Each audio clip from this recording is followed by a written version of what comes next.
I ask a lot of questions, so that's also what slows us down a little bit. But I try to, if I move quickly and match their energy, they love, like they've been so fun. Like these past Okay. couple of days. So it's been great. It's just sometimes I worry about the chatter Okay. because sometimes it's engaged chatter, but sometimes it's like completely off task. So I need to do like quick corrections, quick move. And I've only written like that one referral, but I don't know if I should be hammering down the referral more heavily. So yeah, I'll come observe them. Okay, because I'm just confused. Because like I said, that week that I hammered down, it was just you lost them. I didn't like it. They didn't like it. We like just didn't like each other for a week. And so it was just funny because it just wasn't fun. So in general, they're really fun, really engaging, but they followed your direction. So when you said quiet, they were quiet. So they well, especially with like scoreboard, I'm like, you guys need to get there quick, and then they'll do that.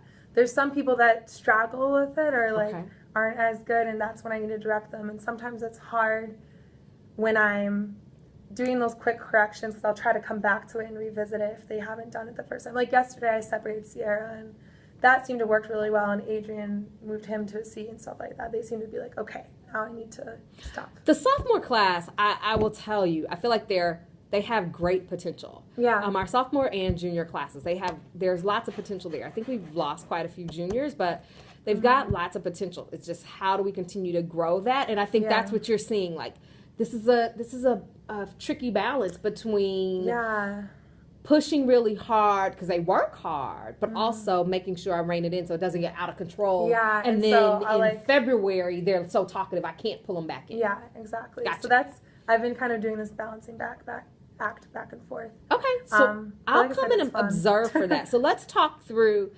I know we've got some things that we want to talk through specifically around physics, but let's just talk through the lesson that I saw first, and then we'll come back and talk a little bit about physics. My second period on Monday morning without a printer.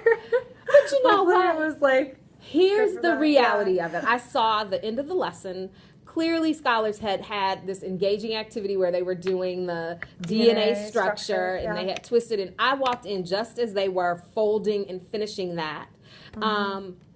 You asked some good questions, a couple good questions around the colors that were constantly bonding together.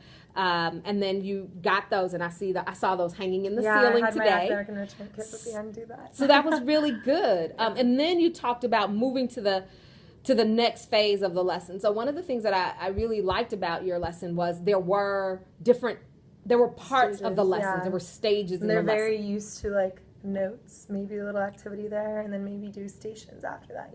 And that's working. But I understand too then what we've talked about around some of your frustration around the planning, because when you're doing stations and you're doing an activity like that every day, that is time consuming. And so when you think that now you're doing that for biology and you're trying to do that for physics, the time suck that's going to take. So you realize now why it's taking me so long? Oh, absolutely. Okay. So what I'd say to you is some of the materials that I've given you, though, use some of those existing. Some of this I think you're creating off the top of your head, but some of the stuff that exists isn't bad. Like you don't have to reinvent the wheel all the time. There are some existing labs, some existing projects, some existing things that you can use, and they'll still be good. Right?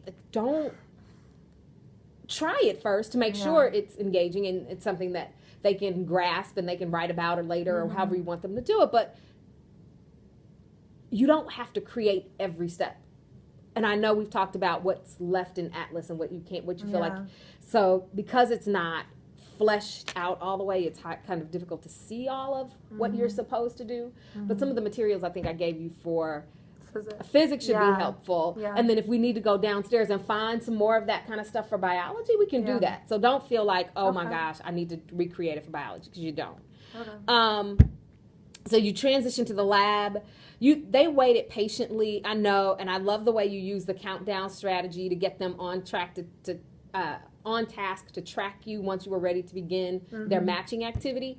The challenges of the copy machine I get. So I've kind of been like, look, every class I go into, people are giving out handwritten pieces of paper. They're having kids like literally cutting things like as I'm teaching. Those two, Monday and Tuesday, were very, very interesting with no copy machine. But I recognize that happened. So let's talk a little bit about, so I felt like your key strength was definitely management. I still want you to speed your pacing up. So even more so. And maybe it looks more like fifth period, so I'll be interested to come in and see fifth period. It's just the feel of different classes. And you may need to... Second period's always a test because I never know, like, is this exactly how long it's going to go? Or do I need to make it faster too? So, So, and I'll come see fifth period to see if that's kind of the pace you might want to be at for everybody. Because this still moved a little slow. It still was... Fourth would be good to come to too for faster pace. I can try to speed that up. Okay, so that'll be good to see. So, of course, I said make sure... materials are fully prepared as an action step, but that was a copy machine issue beyond your control. One of my big takeaways, and this is one of the things that I always look at when I see teachers having scholars work in groups. How do you know that everybody's participating? And how do you hold everyone in the group accountable for participating? So there were no roles. So you didn't say, you're going to be our reference checker. You're going to be our, how do you know what role each person plays in the group? So you had them sorting who does what. Thinking through what you want each person to do in the group, because here's what's going to happen. Here's what happens. 2 people sort, everybody else sits back and watches, right? You've got 5 people in a group, 4 people in a group, 2 people sort, 2 people watch. They haven't done anything. It's been no thinking on their part. So one of the things that I do, I would suggest, is always assign roles. So and they can be consistent. Every time you get in a group, it could be one of your anchor charts. Group roles, whenever you get in a group, whenever we do a group activity, these are the roles I want to see. Period. So there can be a scribe, there can be, a fact checker. So who's checking our facts to make sure we're accurate on these? There can be there can be a speaker if you're an orator, if you're always going to have them present to the group, like who's going to be our presenter after we finish. So thinking through what those roles are. I've been thinking, like, how can I make sure that they all are engaged? That's been one of my questions. Then the final part of that is to have them all reflect. So then when they finish the activity, they all write a reflection. And what that reflection does is it gives you an opportunity to see what they did in the group. And so the question, kind of like an exit ticket reflection on the group work that they did. And so you ask what their role in the group was. What did they actually do? You might ask, what did they learn? And then you want to ask what the other people, so you list every other role, who was in that role, so and then what did they actually do? You say, remember, I'm always watching groups, so I reserve the right to give a grade based on my observations. So I need your reflections to be an honest representation of what was actually happening in your group, right? So they know you're watching, they know you're circulating, they know who's doing what. And they're watching each other too. And then they can say, so one of the reasons people as adults hate working in groups is because they had such bad experiences in high school and college. Like, I ended up doing the whole thing, or nobody else did anything. Definitely. You know what I mean? And so the reflection helps keep that from happening.